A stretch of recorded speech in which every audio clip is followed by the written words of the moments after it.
본 말씀을 통해서 이 믿음의 깊은 뿌리 라는 제목으로 말씀 증거하겠습니다.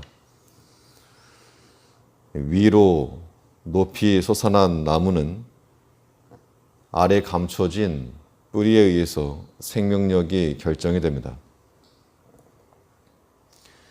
보이지 않는 깊은 곳에서 사시사철 마르지 않은 수자원을 얻고 양분을 공급받으면 좋은 열매를 맺을 수가 있습니다. 우리 영혼이 생명의 열매를 잘 맺으려면 이 보이지 않는 믿음의 뿌리가 깊이 내려가야 됩니다. 그러면 어디까지, 우리의 믿음의 뿌리가 어디까지 이르러야 영적 생명이 강건하다라고 말할 수 있겠는가? 본 말씀을 통해서 살펴보겠습니다. 먼저는 하나님의 은혜로 여기까지 이르렀다라고 하는 그러한 신앙 고백에 이르러야 됩니다. 우리의 모든 생각과 사상이 하나님의 은혜로 여기까지 이르렀다 라고 하는 그러한 마음, 그러한 신앙 고백이 있을 때 믿음의 뿌리가 깊이 내려가는 겁니다. 우리의 현재 모습을 하나님의 은혜와 연결지어서 생각하는 것이 중요합니다. 이 본 시편은 모세가 기록했다라고 나오는데, 하나님의 사람 모세의 기도라고 나오는데, 모세는 가나안 땅에 못 들어갔습니다. 그러면 본 시편을 기록했을 때는 분명 이 광야 여정 한가운데였을 겁니다. 그가 처한 현재와 그 백성들이 처한 상황을 보게 되면 완전하게 정착하지 못했습니다. 가나안에 들어가서 정착하지 못하고 광야에서 또돌이 삶인데, 그때까지는. 그런데 모세는 현재 자기 자신을, 또 그 상황을 하나님의 은혜로 여기까지 이르렀다라고 고백을 하고 있는 겁니다. 1절 말씀을 보면, 주여 주는 대대에 우리의 거처가 되셨나이다. 대대라고 하는 것은 아브라함과 이삭과 야곱의 때부터 지금까지를 말하는데, 사실 그 조상들 때에도 가나안의 땅은 주어지지 않았고, 그 조상들도 나그네와 같이 그냥 방랑한 겁니다. 그 정착하지 못하던 시기에 지금도 마찬가지로 약속은 주어졌으나 실현되지 않은 나그네와 같이 이 광야에 거하면서도 그들은 말하기를 하나님이 우리와 함께 하셨다. 대대에 우리의 거처가 되셨나이다. 지난 과거의 사건만을 말하는 것이 아니고 지금 현재도 하나님께서 우리의 거처가 되고 계십니다 라고 말하고 있는 겁니다. 이러한 믿음의 뿌리를 가졌기 때문에 흔들림 없이 그 광야를 지날 수가 있었고, 또 백성들을 지도할 수가 있었던 겁니다. 비록 광야에 거할지라도 애굽 노예 생활에 비하면 자유를 얻은 것이요, 하나님의 말씀을 따라가는 것이기 때문에 그것이 은혜라는 겁니다. 우리가 어떠한 믿음을 가져야 되겠는가?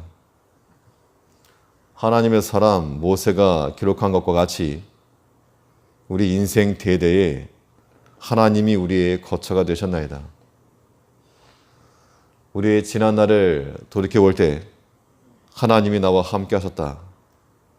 하나님의 은혜로 여기까지 이르렀다. 라고 하는 그러한 신앙 고백이 나오면 이 믿음의 뿌리가 깊은 겁니다. 사무엘이 블레셋을 이기고 미스바와 센 사이에서 돌을 세우면서 여호와께서 여기까지 우리를 도우셨다. 그 이름을 에베네셀이라 이렇게 지었습니다. 다윗도 자신이 왕이 된 것부터 성전 건축을 위한 예물을 모은 사건을 통해 주의 종이 무엇이건대 이에 이르게 하셨나이까? 하나님의 은혜로 여기까지 이르렀다는 겁니다. 왕이 된 것도 하나님의 은혜로 되었고, 하나님의 성전을 위해서 이 예물을 모은 것도 하나님의 은혜로 되었다. 자신의 힘과 실력으로 된 게 아니고 하나님의 은혜였음을 기억하고 있는 겁니다. 바울도 마찬가지로 그의 모든 복음 전도의 결과를 말하면서 큰 능력의 역사였지만, 그러나 나의 나된 것은 오직 하나님의 은혜로 된 것이라. 하나님께서 되게 하셨다라고 하는, 여기까지 이르게 하셨다라고 하는 그 신앙 고백, 그 믿음의 고백까지 이르게 되면 우리는 믿음의 뿌리를 깊이 내리는 겁니다. 이러한 신앙 고백을 통해서 우리 영적 생명이 강건해지는 겁니다.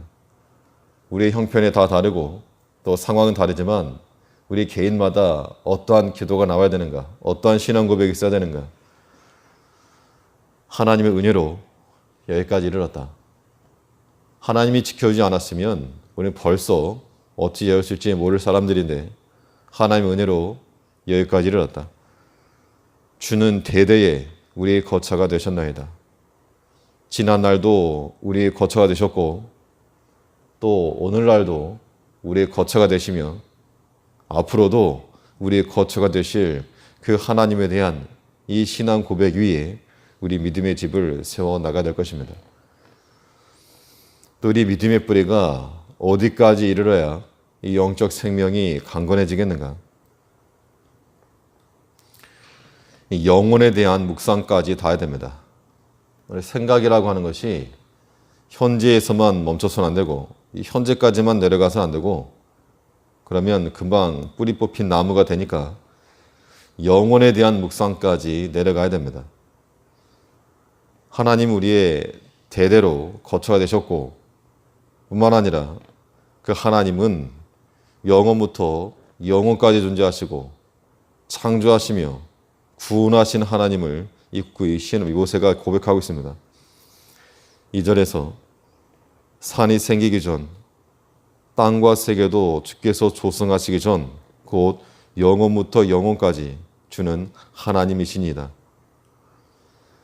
산이 생기기 전, 땅이 조성되기 전, 모세가 처한 상황을 보면 굉장히 일이 많습니다.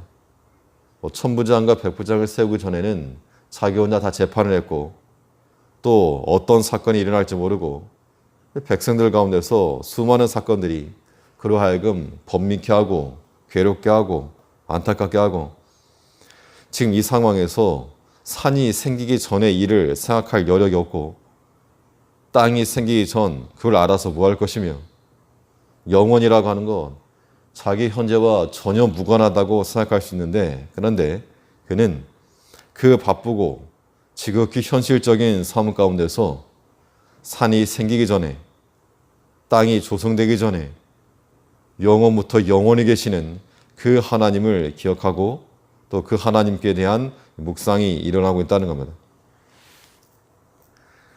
현재의 것을 크게 보는 것은 마치 어린 아이와 같은 유치한 사고방식입니다. 지혜로운 자들은 장차의 것을 크게 볼 줄 알 것인데, 이러한 지식은 영혼에 대한 묵상에서부터 나오는 겁니다. 우리가 현실이 바쁘고 분유할지라도 내 삶을 생명을 주신 하나님을 기억을 하고 또 창조하신 하나님을 생각을 하고, 우리 89편에서 본 것처럼 하나님께서 천지 만물의 증거를 뒀다 그랬습니다. 하늘의 해를 보면서 달을 보면서 하나님의 증인이라 그랬죠. 그런 것들을 보면서도 영원 전부터 창조 시에 이 모든 것을 만들어 놓으신 하나님을 기억할 수 있는 것, 이런 영혼에 대한 묵상, 하나님의 심판의 자리까지 우리의 생각이 미치는 것, 이것이 우리의 믿음을 깊이 뿌리 내리는 것이요, 우리에게 좋은 강건한 영적 생명을 맺게 하는 겁니다. 아무쪼록 우리가 현실이 지극히 바쁘고 이것저것 생각할 여력이 없을지라도 우리는 하나님에 대한 생각과 은혜에 대한 묵상과 깊은 이 신앙 고백들이 우리 가운데 있어야 될 줄 압니다. 기도하겠습니다.